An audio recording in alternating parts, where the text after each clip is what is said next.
Hello everyone, तो कैसे हैं आप लोग। आज की वीडियो में हम चर्चा करेंगे एनसीएफ के बारे में, जो कि राष्ट्रीय पाठ्यचर्या रूपरेखा, जिसको हम हिंदी में बोल सकते हैं।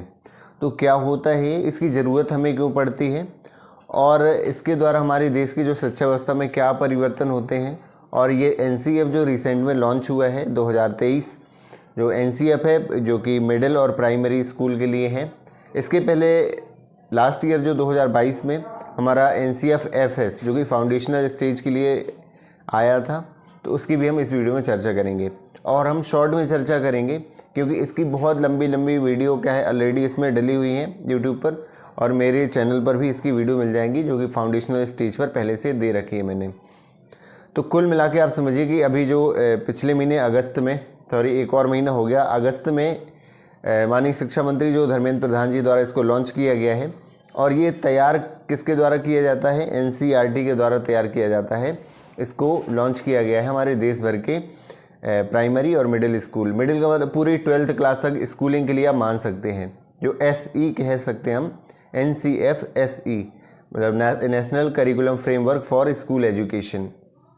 तो ये लॉन्च किया गया है। अब ये होता क्या है, इससे क्या प्रभाव पड़ता है हमारी व्यवस्था पर? तो एक प्रकार से ये NCF जो होता है, एक पूरा करिकुलम जो है हमारे देश का क्या होना चाहिए, इसके लिए वो सजेशन देता है डिटेल में, एक फ्रेमवर्क प्रदान करता है, एक ढांचा प्रदान करता है कि यदि राज्य सरकारें चाहें तो इनमें से बहुत सारी चीज़ें जो कि रिकमेंडेड रहती हैं NCF की, वो ग्रहण करना चाहिए, उन्हें एक्सेप्ट करना चाहिए और उन्हें वर्किंग में लाना चाहिए। ये बिल्कुल इससे ऑर्डर की तरह नहीं होता है, ये कि इसे लागू ही करना होता है। आपको पता होगा जो एजुकेशन है वो समवर्ती सूची का विषय है। इसका मतलब इसके लिए जो है नियम कानून सब स्टेट भी बना सकती है और हमारी सेंट्रल भी बना सकती है। तो सेंट्रल की जैसे कि जिम्मेदारी है शिक्षा की, तो वो क्या करता है, NEP भी हर कई सालों में, जो थोड़ा ज़्यादा पीरियड के बाद जो है NEP आती है, नई नेशनल एजुकेशन पॉलिसी। कई सालों की रिसर्च और जितने भी हमारे सर्वे होते हैं उसके बाद NEP प्रकाशित होती है। और NEP जो है प्री प्राइमरी से लेकर हायर एजुकेशन तक के लिए सभी के लिए होती है। और NEP किसी देश की, उस देश की शिक्षा व्यवस्था का एक मान सकते मार्गदर्शक होता है कि हम पूरे देश की शिक्षा व्यवस्था को, हम जो है देश के युवाओं को किस दिशा में ले जाना चाहते हैं शिक्षा के क्षेत्र में, ये पूरा उसको ये बताती है। और NEP के ही रिकमेंडेशन पर उसमें जो जो पॉइंट दिए गए हैं स्कूल एजुकेशन के लिए, और उसके लिए क्या करता है, उन पॉइंट को निकाल के उसको डिटेल में विश्लेषण करके, रिसर्च करके उसका एक्सप्लेनेशन फॉर्म में क्या करते हैं NCERT NCF निकालती है। तो NCF आपको समझ में आ गया होगा। NCF जो है करिकुलम किसी हमारे देश का क्या होना चाहिए, और करिकुलम के साथ सिलेबस तो आ ही जाता है। आपको पता है कि करिकुलम क्या होता है, हर एक किसी स्कूल की हर एक एक्टिविटी या कोई गतिविधि जिससे बच्चे की लर्निंग होती है, जिससे बच्चा क्या होता है लर्निंग के लिए इन्वॉल्व होता है, वो सारी क्या है, वो करिकुलम के अंतर्गत आती है। तो सिलेबस भी, सिलेबस जो होता है वो भी बच्चे की लर्निंग के लिए रहता है, तो सिलेबस जो है करिकुलम के अंतर्गत आता है।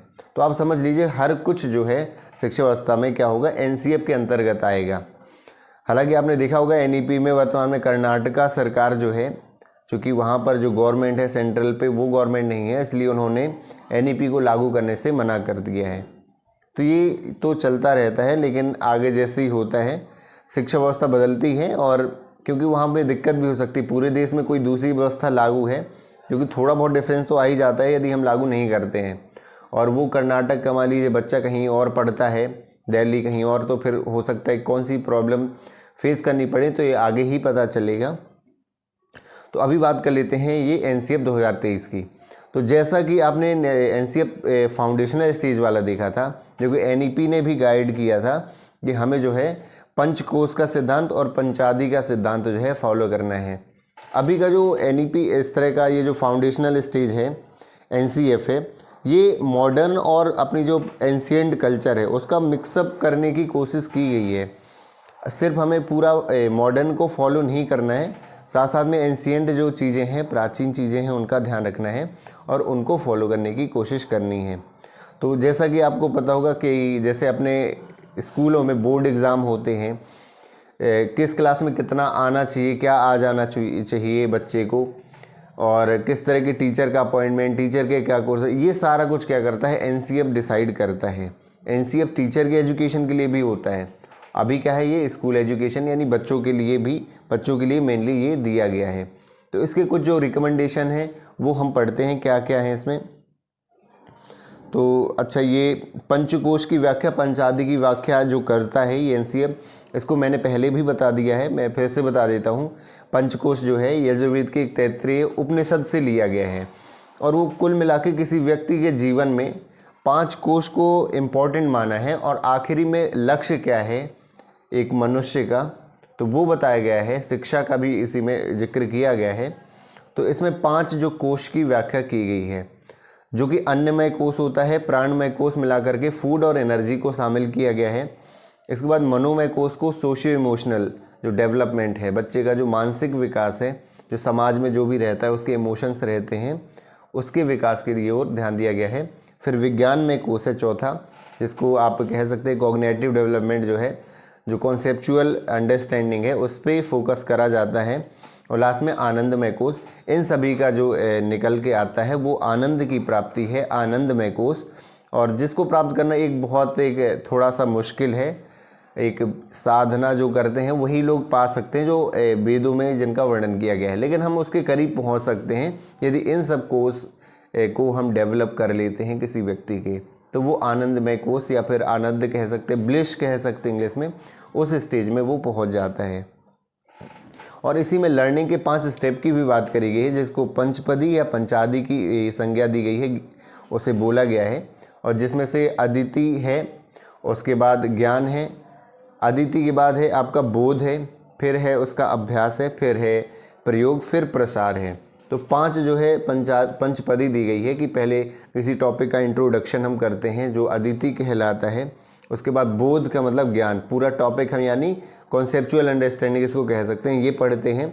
इसके बाद उसका अभ्यास करते हैं, फिर उसको प्रयोग में लाते हैं और लास्ट में एक्सपेंशन, प्रसार करते हैं हर जगह, ताकि वो और ज़्यादा विकसित फॉर्म में आए धीरे धीरे। तो इसकी व्याख्या भी, हालांकि इसकी मैंने स्पेशल वीडियो बना दी, इसके लिए मैं इसको डिटेल में नहीं बता रहा हूँ क्योंकि ये वीडियो बहुत लंबी हो जाएगी।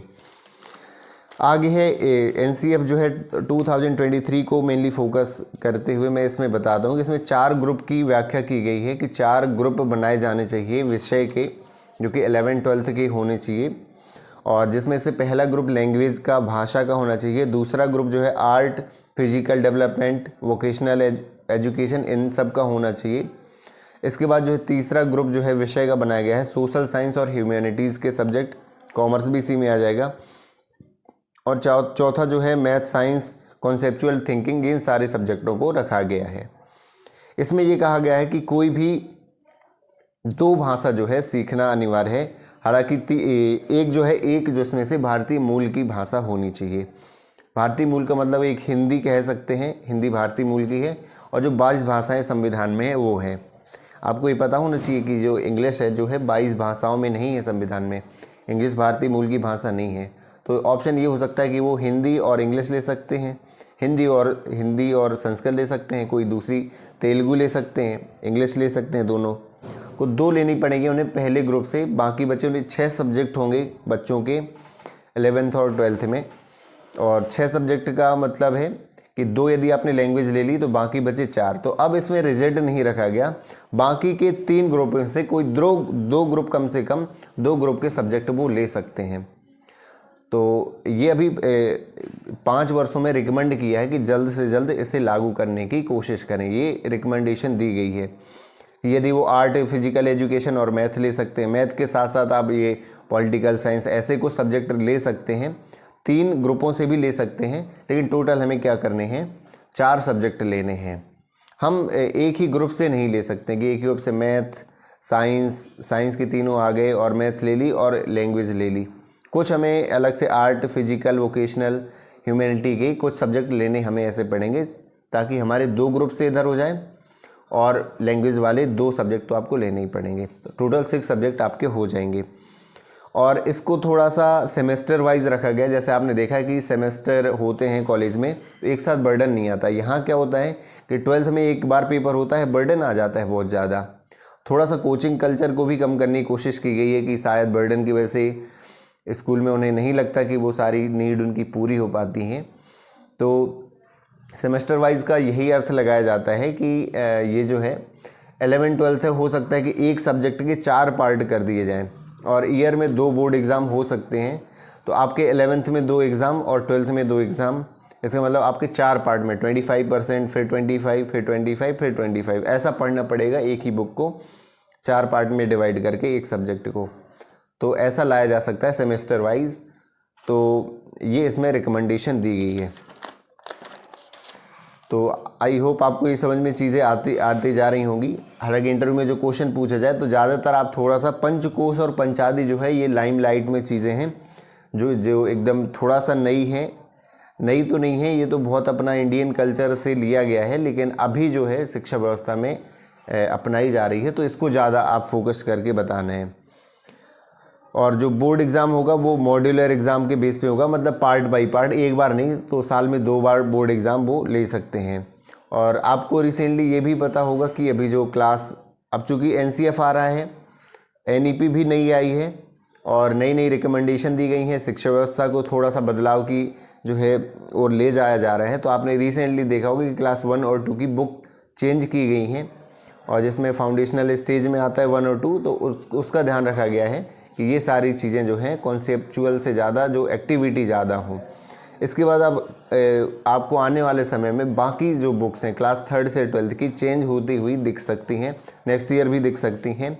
NCERT में हमारी खुद की ट्रेनिंग हुई थी, उन्होंने ऐसा कहा था कि नेक्स्ट ईयर जो है 3rd, 4th, 5th की जो है उनका जो चेंज करने का काम चल रहा है रिसर्च, और अगले वर्ष चेंज हो सकती हैं, ऐसा उन्होंने बोला था। तो हर चीज़ें स्टेप बाय स्टेप होती हैं। जैसे NEP चेंज होती है, फिर NCF भी उसी NEP को फॉलो करते हैं, NCF को फॉलो करती हैं जो बोर्ड रहती हैं, जैसे CBSE बोर्ड, ICSE बोर्ड है, और सेंट्रल में केंद्रीय विद्यालय है, नवोदय है, आर्मी स्कूल है। उनकी रिकमेंडेशन को स्टेट की भी ये पढ़ती है और उसको फॉलो करती है। हालांकि इन पे वो नहीं रहता, दबाव नहीं रहता है, क्योंकि स्टेट में SCERT भी रहता है। जैसे NCERT सेंट्रल में है तो SCERT वो भी रिसर्च काम करते रहते हैं, लेकिन वो NCERT को भी बहुत सारे स्टेट है जो फॉलो करने लगे हैं। हमारा उत्तर प्रदेश है, मध्य प्रदेश है, बुक्स भी चलाने लगे हैं स्टेट गवर्नमेंट में जो NCERT की है। तो अच्छा भी है यदि हमारे पूरे देश में एक जैसा ही शिक्षा व्यवस्था रहती है, तो इससे पूरे देश के बच्चों को सफ़र नहीं करना पड़ता है, शिक्षा व्यवस्था एक सी रहती है। लैंग्वेज में हाँ हम चेंज कर सकते हैं कि जैसे तमिल है, हिंदी है, कहीं और रीजन है, लैंग्वेज वाले सब्जेक्ट में चेंज कर सकते हैं, लेकिन कोशिश यही करनी चाहिए अन्य राज्यों को कि एक जैसी पूरे देश की शिक्षा व्यवस्था हो, ताकि उसका स्टूडेंट का जो एक थिंकिंग प्रोसेस हो, शिक्षा के लिए जो चीज़ें हैं वो एक जैसी डेवलप हो और एक यूनिटी भी हो हमारे देश की पूरी शिक्षा व्यवस्था में। आई थिंक आपको थोड़ा समझ में आ गया होगा। जो NCF के बारे में मेनली क्वेश्चन ये आ रहा था कि NCF जो है वो क्यों हमें लागू करने की ज़रूरत क्यों पड़ती है। NEP जब लागू हो रही है तो NEP क्या होता है संक्षेप में बताती है हर एक के बारे में, लेकिन ये जो है रिसर्च करके एक पूरा फोकस्ड हो करके कि प्राइमरी में क्या क्या चेंज, एग्ज़ाम में क्या चेंज आने चाहिए हमें, और बुक्स में क्या चेंज लाने चाहिए बच्चों के लिए, और अदर वोकेशनल, इन सारी चीज़ों को क्या करती है, रिकमेंड करती है। कौन? ये NCF, और बहुत डिटेल में बताती है, इसलिए इसका लाया जाना बहुत ज़रूरी है। Thank you so much for watching this video. मिलते हैं किसी अगली वीडियो में नए टॉपिक के साथ।